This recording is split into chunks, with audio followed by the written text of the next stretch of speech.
لە پایتەختی هەرێمی کوردستان پڕۆژەیەکی گەشتیاری و کەلەپوری بە ناوی قەزوان بووەتە ناوەندێکی سەرنجڕاکێش بۆ خەڵکی ناوخۆ و گەشتیارانی بیانی.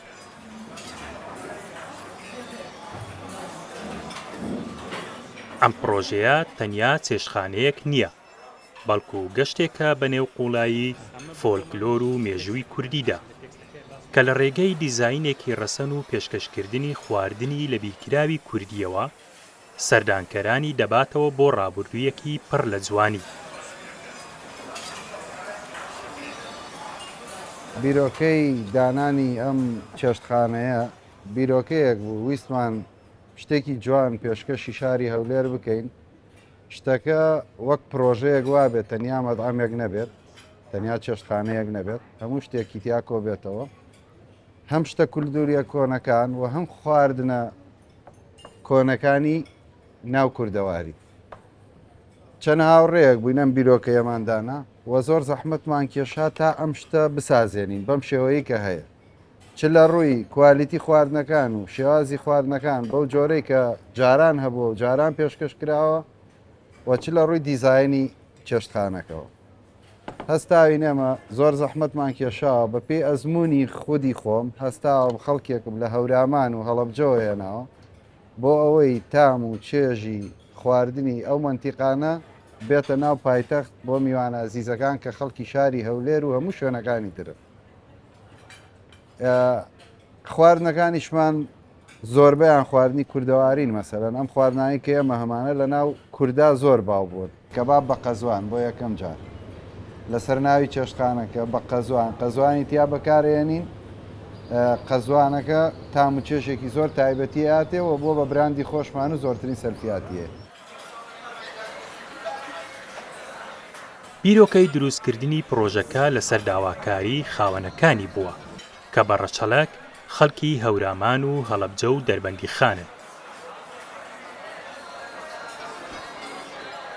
ئەندازیاری جێبەجێکاری پرۆژەکە ئاماژە بەوە دەکات کە تەواوی دیزاین و کەرەستەکان گزارش لە ژینگە و مێژووی کوردستان دەکەن. بەردی کوردستان بەگشتی لە زۆربەی ناوچەکانی کوردستان هێناومانە لەگەڵ قوڕی سواغدانی دیوارەکان بە قوڕ و سێ جۆر قوڕیشمان بەکارهێنا بۆ ئەم پرۆژەیە لە شوێنی جیاجیا هێناومانە بە ڕەنگی جیاواز. ئەو پرۆژەیە زۆر دواکەوت بە سەبەبی ئەوەی زۆر کەرستە هەبوو لە نەمابوو کە لە ساڵەکانی هەفتا باو بووە. دیزاینی شوێنەکە ئیلهامی چەندین توخمی کەلەپوری کوردی وەرگرتووە. بیرۆکەی دروستکردنی ئەم حەوزە لە مزگەوت و تەچێ و خانەقاکانی کوردەواری وەرگیراوە، ئەلێرە جێبەجێمان کردووە بە هەمان شێوە.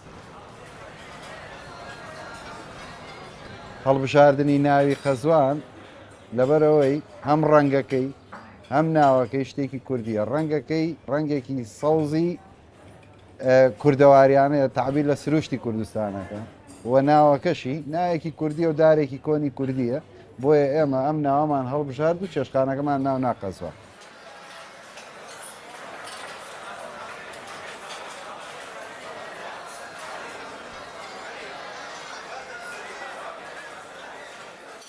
جگە لە شارە جیاوازەکانی کوردستان ڕۆژانە خەڵکێکی زۆر گەشتیار لە شارە جیاجەکانی عێراق سەردانمان دەکات و لە میوانی بیانی دەرەوەی عێراقیشمان زۆرە، قونسوڵیەکان ڕێکخراوەکان بەردەوام میوانی بیانیمان هەیە.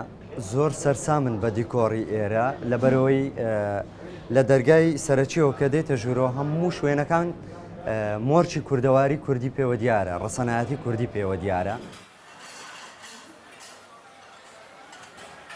بەشی زۆری کارمەندانی چێشتخانەکە بە جلوبەرگی کوردی پێشوازی لە میوانەکان دەکەن کە لە شێری کوردی، قەلی کوردی، برنج بە چەندین شێواز پێشکەش دەکەن.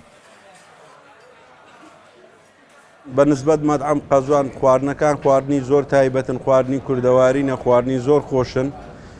بەڕاستی مەطعەمەکەش فول کوردەواریە، دەستخۆشیتان لێ دەکەم لە جەماعەتی ستافەکەی کامل، خواردنەکی بەتامە. پرۆژە قەزوان لە هەولێر سنووری چێشخانەیەکی ئاسایی تێدەپەڕێنێت و دەبێتە پردێکی زیندوو لە نێوان دنیای مۆدێرن و کەلەپوری کوردی. ئەم شوێنە بە تێکەڵکردنی پڕ لە هەستی کوردەواری نەک تەنیا بۆتە جێگەیەکی دڵخواز بۆ نان خواردن، بەڵکو بووەتە ناوەندێکی گرنگی کولتوری کە ناسنامەی کوردی بە شێوەیەکی سەردەمیانە پێشکەش دەکات. بارزان محەممەد ڕووداو، هەولێر.